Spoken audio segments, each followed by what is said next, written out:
This is a cooking show.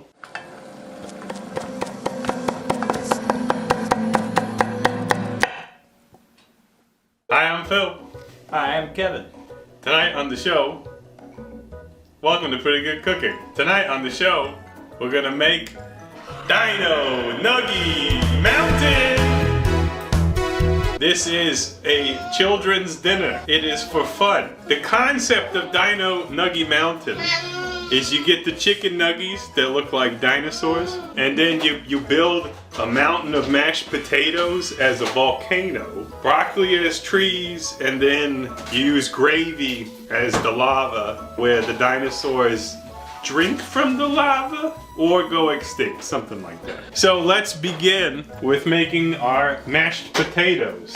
And I've got help today from good buddy Kevin. Here is a peeler, and we gotta make a lot of mashed potatoes. So I think if you just peel all of those potatoes, then we can chop them and put them in the pot. While Kevin's doing that, I've preheated the oven to 350 degrees. Why? Because we required a Dino Nuggie appetizer. I'm gonna make the gravy, and the gravy is gonna be a brown gravy. It smells like raw potatoes in here. All right, I got 3 tablespoons of butter. I got a whisk, and I got 6 tablespoons of flour. I'm gonna use the better than bouillon, also known as the beef chips. Beef chips with a P. My son's over there. Can't be learning no words. He can only learn the words that I want him to learn, and shit's not one of them. So I'm gonna use this roasted garlic, BDB, little roasted garlic, little beef chips. Okay, all right, over here my butter is melted, and I'm gonna add some flour. We're making a roux. That's right. The secret to making food that kids like is to start with a roux. What I'm doing here is I'm doing a bit of flour and I'm whisking, and with the ratio of butter to flour we're getting, it's gonna be crumbly at first. That's fine, but we'll just like whisk like maniacs to try to smooth it out, those crumbly bits. Like we're making dough. All right, and goes some broth. So we're pretty smooth here. The more you like whisk at this point, the more smoother it could be. Also think I might add a little bit too much liquid. Not sure whose fault that is, but I'll take the L on this one. As you should. And we'll just carry on our business here. All right, so I'm gonna work with Kevin. Did you drop potatoes down the garbage disposal? Damn. Oh no, it's going further in. Who hired this man?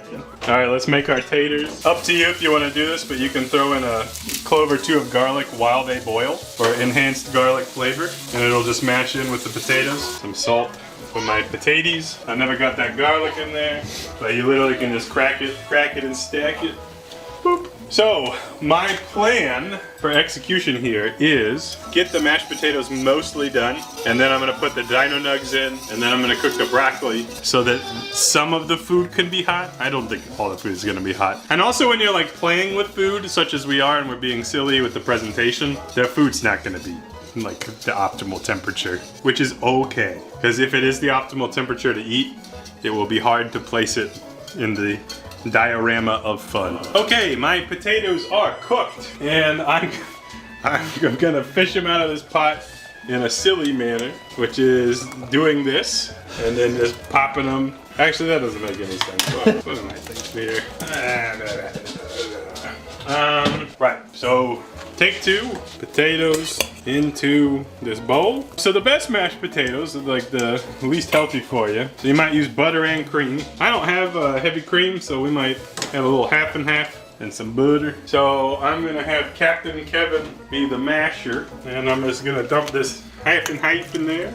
And over here I got some butter, because that's definitely what this meal needs, is more butter. I'm gonna get a couple of tablespoons, I'm gonna chop it and throw it on in there. And I got the bougie pink salt, Himalayan, and I'm not gonna bother with pepper, and I'm gonna let Kevin continue to mash those. And now I'm gonna cook the broccoli in the potato water, which means that they might end up tasting like potatoes, but we're gonna serve them in potatoes, so I don't think it matters. I'm gonna cook the stems too, because I like the stems. I haven't figured out how we're gonna use those, but we'll see. And I don't know, like this is the only nutritional part of the whole meal, so I'm gonna try to cook a lot of broccoli. All right, we're gonna let that broccoli cook until I probably forget about it and overcook it. All right, let's get our nuggies going. All right. Don't tell Arthur, we're cooking all the nuggies. I'll buy him more. I'll buy him more. I'm gonna pop those in. 350, about 10 minutes. Actually, I'm gonna let it go 11 minutes because the appetizer we cooked, it was fully cooked out of the oven, but it was room temperature. It's really weird. Okay, so here's our artistic vision. We're gonna use a cup to give us some leverage, some lift. And the idea is we're gonna build a volcano here that slopes down into Dinosaur Valley, Dino Nug Valley, and then the gravy lava will flow down. So what I'm gonna start with is a base layer of potatoes, and then I'm just gonna pray we have enough. So kind of what I'm thinking here, I'm already thinking we probably don't have enough potatoes. What I'm thinking is we can maybe spread the potatoes super thin onto the mat. The problem is that I'm using this paper, and I think I gotta stop using the paper. Because it's like completely non-stick on the potatoes, yeah.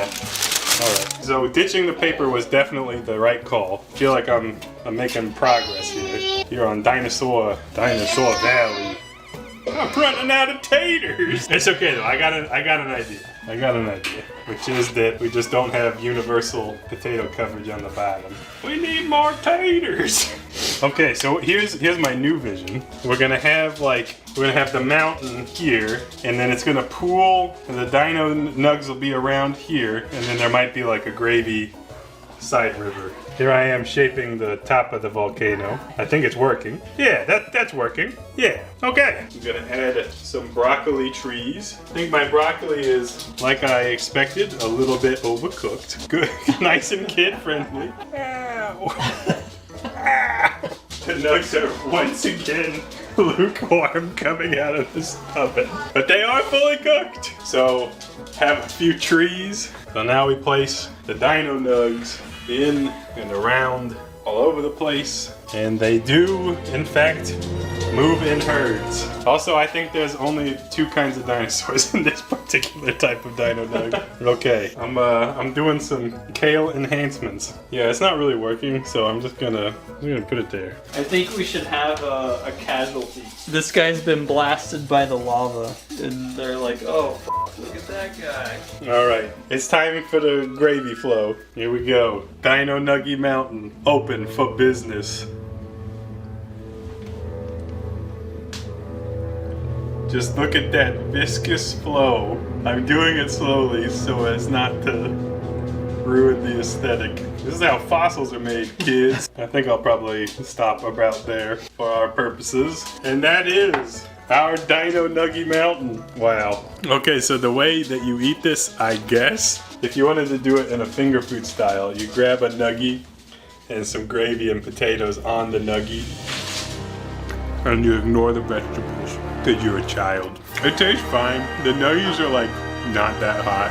I don't know what that, they're like heat resistant nuggies or something. The gravy is too salty, but I like it. Broccoli's overcooked and cold, but I'm happy. It's a good meal. I gotta get my dog. You take it away, Kevin. I don't know if I have the heart to kill this guy. He's making it, you know? It's everything I ever dreamed of. Basic flavors like salt and salt